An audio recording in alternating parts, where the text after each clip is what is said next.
राहुल गांधी ने साफ कह दिया है डरेंगे नहीं, और आज ये फैसले के बाद भी पूरे देश के लाखों कार्यकर्ता कांग्रेस मुख्यालयों में पहुंचे हैं राहुल गांधी जी के प्रति अपनी जो है एक विश्वास जताते हुए कि हम उस राहुल गांधी आप जितना मर्जी डरा लीजिए, और जिन्होंने भ्रष्टाचार किया है वो डर रहे हैं, गोद में बैठ रहे हैं। देश के प्रधानमंत्री जी ने आरोप लगाया कि अजीत पवार पर 72,000 करोड़ का, छगन भुजबल, प्रफुल्ल पटेल, नारायण राणे, ये सारे लोग भ्रष्ट, सब पे ईडी सीबीआई के शिकंजे कसे हुए हैं, मामला चल रहा है। इन सभी को भाजपा में शामिल कर लिया गया और सबकी फाइलें बंद कर दी गई। तो देश मालूम है 2024 का मुकाबला जो है, एक तरफ सत्ता है जिसके पास पूंजीपति मित्रों का धन है, सत्ता का बल है, जिसके पास संवैधानिक संस्थाएं हैं, ईडी सीबीआई है। देश के प्रधानमंत्री होते तो मणिपुर में आपको दिखते, देश के प्रधानमंत्री होते तो जो अमेरिका की प्रथम महिला को डायमंड देकर आए हैं वो हिंदुस्तान की महिलाओं को 1100 रुपए का सिलेंडर 500 नहीं कर पा रहे राजस्थान की सरकार की तरह। नकाब हो रहे हैं, बौखलाए हुए। राहुल गांधी जी पर ये एक और हमला है और इस हमले का जवाब जो है वो सुप्रीम कोर्ट में हम लोग देंगे। क्या पूछा था राहुल गांधी जी ने, आप भी याद करिए। राहुल गांधी जी संसद भवन में एक पोस्टर दिखा रहे थे जिसमें प्रधानमंत्री मोदी जी अडानी के जहाज में अडानी के साथ बैठे। यही तो पूछा था कि क्या रिश्ता है प्रधानमंत्री जी आपका अडानी के साथ, पहला सवाल। दूसरा, राहुल गांधी जी ने ये पूछा कि अडानी की कंपनियों में लगा 20,000 करोड़ फर्जी कंपनी, शेल कंपनियों में लगा, किसका है। तीसरी मांग की किसकी एक जांच करवा दीजिए जेपीसी से। इन मांगों के साथ एक सवाल उठा कि नीरव मोदी, ललित मोदी जिन्हें चोर कहा राहुल गांधी ने, वो देश का 1 लाख करोड़ रुपया लेकर बैंकों का भाग गए।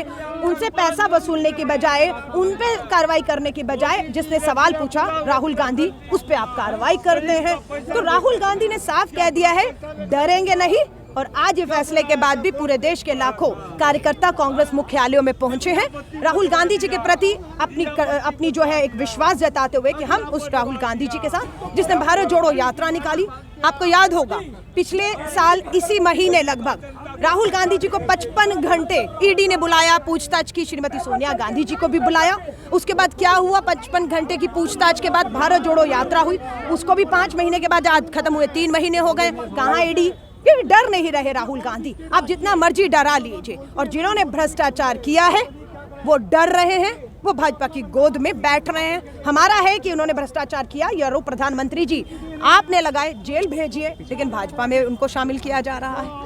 ऐसा लगता है महाराष्ट्र में जिस तरीके से ईडी की आप बात कर रही थी, तो जिन लोगों पे ईडी के चार्ज थे वो सरकार में शामिल हो गए और उनके तमाम गुनाहों को माफ कर दिया गया। तो आपको लगता है कि भाजपा जनता देख रही है। देश के प्रधानमंत्री जी ने आरोप लगाया कि अजीत पवार पर 72,000 करोड़ का, छगन भुजबल, प्रफुल्ल पटेल, नारायण राणे, ये सारे लोग भ्रष्ट, सब पे ईडी सीबीआई के शिकंजे कसे हुए हैं, मामला चल रहा है, पूछताछ हो रही थी, लेकिन इन सभी को भाजपा में शामिल कर लिया गया और सबकी फाइलें बंद कर दी गई। तो देश देख रहा है, जब वो भ्रष्ट प्रधानमंत्री जी मामले दर्ज हुए तो मामलों को अंजाम तक पहुंचाना था, उन्हें जेल भेजना था, लेकिन उनके मामले की फाइलें बंद करके जब भाजपा में ले लेते हैं तो साफ पता लगता है कि किस तरीके से संवैधानिक संस्थाओं का दुरुपयोग केंद्र में बैठी तानाशाह सरकार कर रही है। हमें मालूम है 2024 का मुकाबला जो है, एक तरफ सत्ता है जिसके पास पूंजीपति मित्रों का धन है, सत्ता का बल है,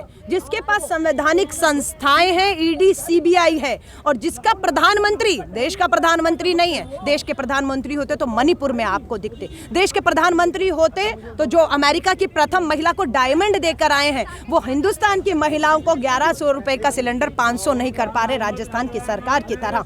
जब प्रधानमंत्री प्रचार मंत्री बन जाते हैं तो वो सिर्फ प्रधानमंत्री भाजपा के होंगे, बाकी तो मुझे लगता है कि अब बेनकाब हो रहे हैं, बौखलाए हुए।